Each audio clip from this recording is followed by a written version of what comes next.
So hopefully by the time we get to this homework, we're comfortable with all the different vocabulary words. And it's this simple, guys. When they ask you to add or subtract polynomials, we might as well write this down. Up here, write down combining like terms. That's all we're doing. What do I mean by that? You're going to combine the y's with the y's, the y squares with the y squares. You're going to combine the numbers with the numbers. Combine x to the thirds with x to the thirds, right? Combine p squares with p squares. Combine the p's with the p's, right? Combine the number 9 with the number -1. So combining like terms, that's what this whole first half of the homework is. You're just going to combine the terms that are alike. Again, y's with y's, numbers with numbers, y squares with y squares. Let's do a couple of these together. Number 1, now, I could show off and say this is a linear binomial because the power is 1, it's linear, 2 terms binomial, added with another linear binomial, but we don't have to do that, right? Just want to get you comfortable with the vocab. But I am adding. So when you're adding, you don't even have to distribute anything. It's just combining like terms. So what am I going to combine? The -7y with the 4y. And what is -7y with the positive 4y? -3y. Now how about that number 5 with that number -1? That is a +4. Because if you owe $5 and if you have $5 and you owe $1, you're going to have $4 left over. Okay, now that's it. That's your answer. But notice that right here, I wrote down some additional work on the instruction. Then classify. I want you to use your notes to give it a first and last name. So this answer has the power of 1. That's the first name what? Linear. So let's do that, linear. And last name, how many terms? You got 1 term, 2 terms. What do we call 2 terms? Binomial. Linear binomial. You see, it's easy. Number 2. Again, this is as challenging as it gets because it's not a plus sign, it's a minus sign. So what you should do with the minus sign is distribute that minus sign. Put it right there in front of the 5x. Put it right there with the 2x squared. I like to draw arrows and I like to rewrite. I like to rewrite it as -5x and I like to rewrite that as a -2x squared. And when I rewrite it, then I usually put a line through it. That way I don't get confused anymore. I am no longer looking at up here. I'm looking at these guys down here. Now I am going to combine like terms here with the terms over here that are alike. All right, so what am I going to start with? X's or x squares? Especially if you want it in standard form, your answer. X squares, right? So let's start with x squares. We have a -x squared that we're going to combine with a -2x squared. What do I get? -3x squared, right? It's like saying I owe one of these guys. I owe 2 more of those exact guys, right? You owe $1, you owe 2 more dollars, you're going to owe 3 of those dollars, right? How about the x's? Well, I have a positive 3x right here and a -5x right there. When I combine them, what do I get? A -2x. Perfect. Now on top of, that's our answer right there, guys. That's our answer. But I threw on that extra bit of instruction. What do I want you to do next? Classify it. What's the first and last name of this guy? Quadratic, because the highest exponent is 2, the degree is 2. Binomial, last name, because it has 2 terms. Okay? So quadratic binomial is the name of that guy. We could take it a step further. We could ask a bunch of different things. What if I said, what's the leading coefficient of this guy? -3. What if I told you, what's the constant of this guy? 0, because there is nothing added or subtracted at the very end. Okay, cool. So this first part, this first half of the homework, we're only doing 1 through 18. 1 through 10 is all about just combining like terms. Let's do the hardest ones right here. How about 8 and 9? Number 8, what do I need to do first? Can't you combine? Yeah, we could combine, but before combining, there's a minus sign. So what do I need to do with that minus sign? Distribute it right there, and over there. So I'm going to rewrite my second half, or my second polynomial there. It's going to be a positive 4. It's going to be a -2x squared, and it's going to be a minus 8x. Instead of a plus 8x, it's a minus 8x. That's when I distribute the minus sign to each and every term. It changes to a positive. It changes to a negative. It changes to a negative. Now this first one, there's nothing to distribute out here. So I don't have to worry about distributing anything. And after I distribute the minus sign, usually I just put a line through it, so I don't even look at that anymore. I now just look at these guys with the new changed signs. Now let's combine like terms. I'm going to combine the highest exponent term first. What is that?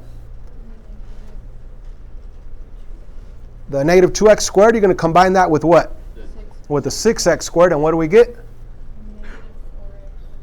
What is 6 take away 2? 4. 4 of those x squares. Now let's move on to the letters, the regular x's. I have a minus x that I'm going to combine with a minus 8x. Now what is minus x and minus 8x? Minus 9x. Last but not least, we have those constant values, those numbers at the very end. What if I have the 1 right here with the 4 right there? What do I get? 5. I get 5.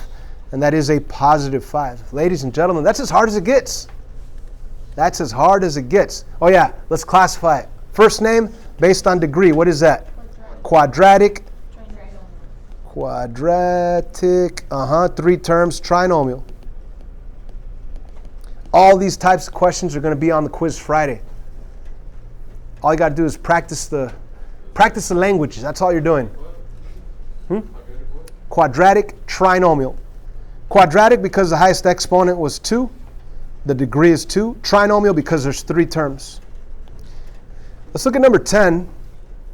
Even though that looks crazy, it's super easy because there's a plus sign. You don't have to distribute a plus sign. I mean, you could distribute it if you want, but it doesn't change anything. The minus sign will change the signs, but the plus sign won't do anything. So you could just start combining like terms right from the start. What should we start with? W's, numbers, or W squares? W squares, right? Start with the standard form. You want your highest exponent term first. So we have one of these W squares that we're going to combine with these 5 W squares. What do we get? 6 W squares. How about the next term? Negative 4W with a minus 3W. Negative 7W.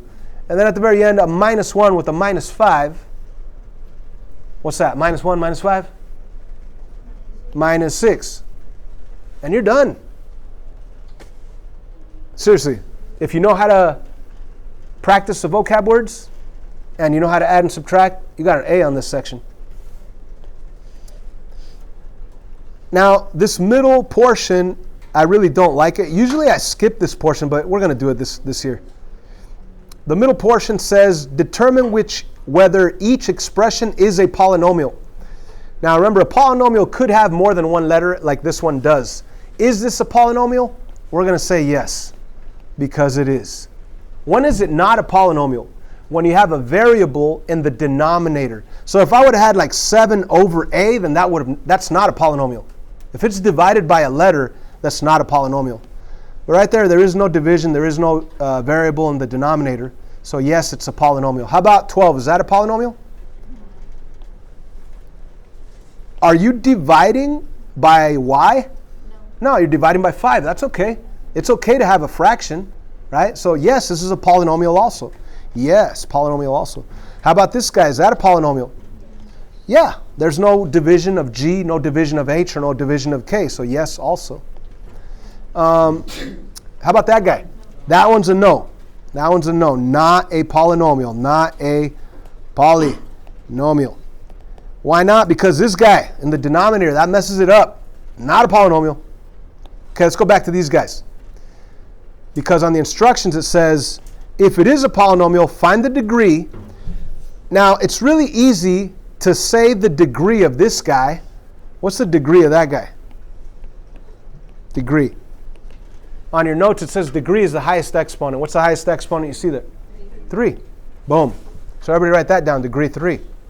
But if you have multiple variables, like a's and b's, what would we have to do to this to find out the degree of this first term? You have to add them, right? So what would the degree there be? 2 plus 1 is 3. So right here, the degree is 3.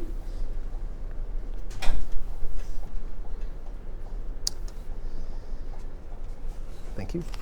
How about the degree over here? The degree is, anybody? 6. Because you have to add all the exponents on the variables, right? You have a 2 plus 3, that's 5, plus 1, that's 6. The degree is 6. The degree is 6.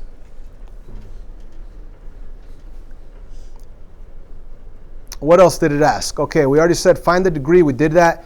Determine whether it's a monomial, binomial, or trinomial. Number 11 is tricky. A lot of people are going to say trinomial. But it's not a trinomial. You know why? Whenever you look at math, it has to be in its simplest form. Like if I tell you, hey, look at this, 3 plus 2, you're not going to refer to that as 3 plus 2. You're going to refer to it as 5. So right here on this polynomial, you can't say that there's 3 terms because you haven't simplified it yet. You see right here you have 7 of these guys. Now what guys am I talking about? I'm talking about the a squared b.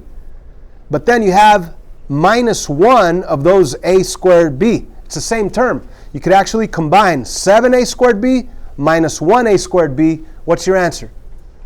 6a squared b. And then the plus 3b squared, you can't add that, you just bring it down. So now you could actually look at it and say how many terms it has. How many terms does it have? 2. Terms, 2. So the degree is 3. We know that because 2 plus 1 is 3. There's 2 terms. That's why there's 2 terms. And it is a polynomial. These are fun. Rewriting in standard form, that simply means writing it from the highest exponent down to the smallest. Let's do the hardest one right here. 17. What do I write first in my standard form polynomial? 6x to the third. And then? What's my next highest exponent underneath the 3? Plus 13x squared. And then? Minus x. And then? Minus 5. Now just for funsies, what's the leading coefficient? What's the 6 is the leading coefficient. What is the constant? Negative 5. That's a constant. What would the coefficient of x squared be? The coefficient of x squared is 13. What's the coefficient of x? Negative 1. What's the leading coefficient? 6. All right, cool. What if I wanted to classify this first and last name? Cubic polynomial. There's 4 terms. Anything that's 4 or more, we could call a polynomial. So cubic polynomial. You don't have to do any of that stuff on this question besides writing it in standard form. But I'm just showing you that I could ask you a bunch of questions on this one question. So I hope this video helps you finish this homework. All the answers are in the back. Good luck to you.